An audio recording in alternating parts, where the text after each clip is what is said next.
김문수, 안철수, 한동훈, 홍준표 후보가 국민의힘 대선 후보 2차 경선에 진출했습니다. 당초 진출이 예상됐던 나경원 후보는 탈락했는데 한동훈 캠프 특보단장을 맡은 신지호 전 국민의힘 전략기획부총장은 단순히 개인의 실패를 넘어 시사하는 바가 꽤 크다고 주장했습니다. 지난 몇 달 동안 저희 당을 휘감고 있었던 어떤 기운이 있었는데 거기에 중대 변화가 시작된 것이 아닌가 저는 그렇게 읽었어요. 노극우라고 얘기할 수가 있고 그다음 최근에 뭐 윤 어게인 뭐 이런 흐름들이 있잖아요. 근데 거기에 대해서 어제 나타난 민심은 굿바이 윤이에요. 앞서 나 후보가 후보 적합도 조사에서 안 후보를 앞서는 흐름이 이어졌지만 탄핵 찬성 여론이 상대적으로 높은 무당층에서 나 후보가 밀린 것 아니냐는 분석도 나왔습니다. 나 후보가 윤석열 전 대통령의 스피커를 자처하며 보수 강성 지지층을 대변해왔지만 실제 민심과는 동떨어진 행보였을 수 있다는 겁니다.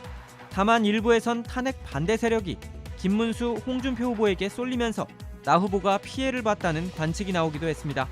나 후보는 탈락 직후 자신의 소셜미디어를 통해 성원에 깊이 감사드린다며 국민과 대한민국을 위한 여정에 함께 계속 정진하겠다는 입장을 밝혔습니다. 자, 그러면 이제 한 4가지 정도 이유를 제가 이제 분석을 해보자면 4가지나 있습니까? 예, 첫 번째는 지지층 역개몽.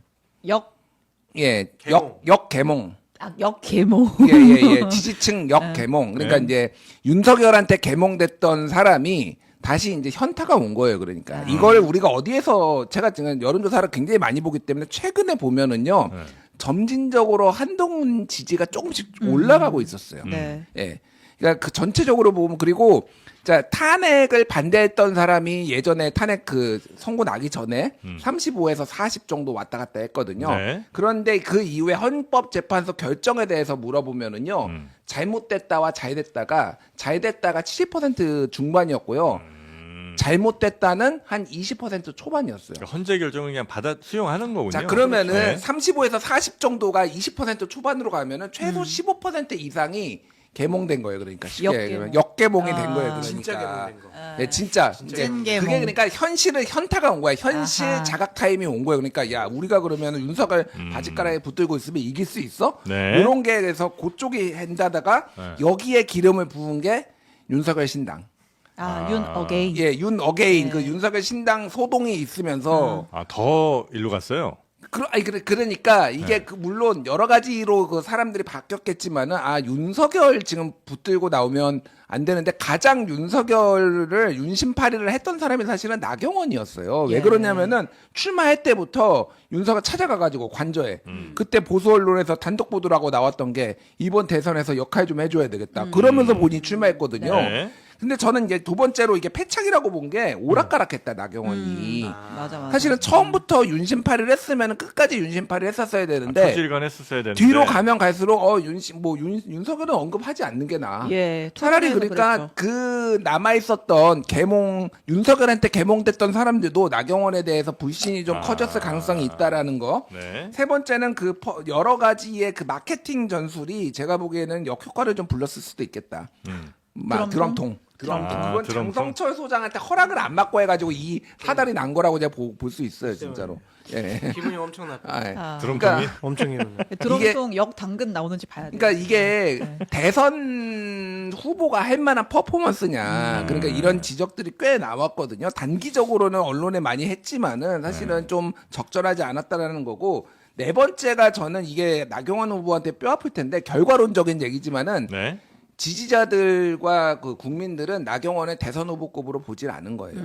급이 안 되는 예, 사람이다. 왜 그러냐면은요. 나경원 후보가 지금 이번 패배가 뼈아픈 건 뭐냐면은 나경원은 지금까지 그 좀 정치인으로서 중진이 된 다음에는 다 3등 안에 들었어요. 모든 선거에서 나갔다 하면은 최소한. 당대표, 원내대표 뭐 등등등. 예, 당대표, 원내대표, 뭐 서울시장 뭐 예. 등등등 해가지고 지금까지 지난번에도 뭐 3등 했고 원희룡의 거의 직전까지 2등이었거든요. 원희룡은 네. 막판에 밀렸지만 이준석 때도 그렇고 다 그랬단 말이에요.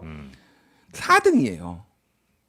그러니까 대선 후보로는 제대로 처음 나온 거거든요. 근데 생각을 해보면은 저기 홍준표, 안철수 이 두 사람은 본선에서 대선 본선에서 뛴 사람들이고 그리고 김문수도 예전에 대선 경선에 한번 나왔었고 네. 그러니까 뭐 한동훈은 당 대표까지 했으니까 나경원 의원 입장에서는 정치적으로 타격이 많이 커졌다. 저는 그러면 세게 받았다. 이후에 나경원 의원은 이 비슷한 좀 더 큰 물에서 뭘 하기는 동력이 이제 사라졌다라고 보세요? 차기 당 대표 선거 나오면은 동력이 있을까요? 나경원 의원이 지금 모르죠. 이제 정치는 생물이고 또 무슨 일이 벌어질지 모르지만은 네. 그런 걸로 따지면 나경원 대체제가 있는 거죠. 그러면. 뭐 당 대표도 아닌 서울시장이든 하여튼 뭐 큰 선거가 있을 때 그동안은 나경원 의원이 계속 이제 뭐 이름들이 많이 거론이 됐는데 이제 앞으로는 지금까지보다 더 거론이 덜 되거나 아니면 그런 선거에서도 이제는 별로 힘을 못 쓸 가능성이 높아졌다고 보신다는 거죠? 제가 나경원이 될 거라고 본 거는 그걸 본 거예요. 이 나경원은 항상